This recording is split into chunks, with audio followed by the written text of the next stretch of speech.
Hello viewers, Srividya Telugu, Tamil, మలయాళ, హిందీ భాషల్లో సుమారు 40 సంవత్సరాలు తన నటనతో ప్రేక్షకులకు గుర్తుండిపోయే చిత్రాల్లో నటించిన నటి. శ్రీవిద్య పుట్టి పెరిగిన చెన్నైలో. శ్రీవిద్య తండ్రి కృష్ణమూర్తి తమిళ సినిమాల్లో కమెడియన్గా నటించేవారు. శ్రీవిద్య పుట్టిన సంవత్సరంలోనే కృష్ణమూర్తి ఆరోగ్యం పాడవడం జరిగింది. దాంతో ఆయన సినిమాలో నటించడం మానేశారు. కుటుంబంలో ఆర్థికంగా సమస్యలు ఎదుర్కోవాల్సి వచ్చింది. శ్రీవిద్య ఇచ్చిన ఓ ఇంటర్వ్యూలో తన తల్లి తనకు చిన్నప్పుడు పాలిచ్చే టైం కూడా ఉండేది కాదని అన్నారు. శ్రీవిద్యకు చైల్డ్ ఆర్టిస్ట్గా తమిళనాడు సూపర్ స్టార్ జెమినీ గణేశన్ సినిమాలో మొదటి అవకాశం వచ్చింది. ఆ తర్వాత మలయాళంలో, తమిళ్లో నటించడం మొదలుపెట్టింది. శ్రీవిద్యకు హీరోయిన్గా బ్రేక్ ఇచ్చిన మూవీ బాలచందర్ తీసిన 100 ఈ సినిమాతో హీరోయిన్గా గుర్తింపు తెచ్చుకుంది. ఆ తర్వాత తమిళ ఇండస్ట్రీలో బిజీ హీరోయిన్గా మారిపోయింది. తెలుగులో తాతా మానవుడు శ్రీవిద్య మొదటి సినిమా. రజనీకాంత్ ఫస్ట్ హీరోయిన్ శ్రీవిద్యని. అపూర్వ రాగంగల్ సినిమాలో కమల్ హాసన్తో నటనా ప్రయాణం ప్రేమ వరకు సాగింది. ఇరు కుటుంబాల పెద్దలు అంగీకరించిన తర్వాత కూడా వీరి ప్రేమ పెళ్లిపీటలు ఎక్కలేకపోయింది.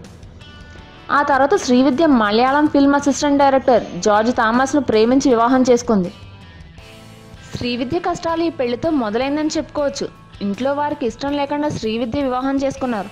ఆ తర్వాత ఆర్థిక వ్యవహారాల విషయంలో ఇద్దరి మధ్య మనస్పర్ధలు వచ్చాయి. పెళ్లి నిర్ణయం తప్పని తెలుసుకున్న శ్రీవిద్య డివోర్స్ కోసం కోర్టు మెట్లెక్కారు. కానీ వీరి భర్త ఆస్తి కోసం చేసిన గొడవ వల్ల శ్రీవిద్య చాలా ఫైట్ చేయాల్సి వచ్చింది. కేసు సుప్రీంకోర్టుకు వెళ్లడంతో అక్కడ శ్రీవిద్య గెలిచారు. డివోర్స్ తర్వాత శ్రీవిద్య చెన్నై వదిలి తిరువనంతపురంలో సెటిల్ అయ్యారు.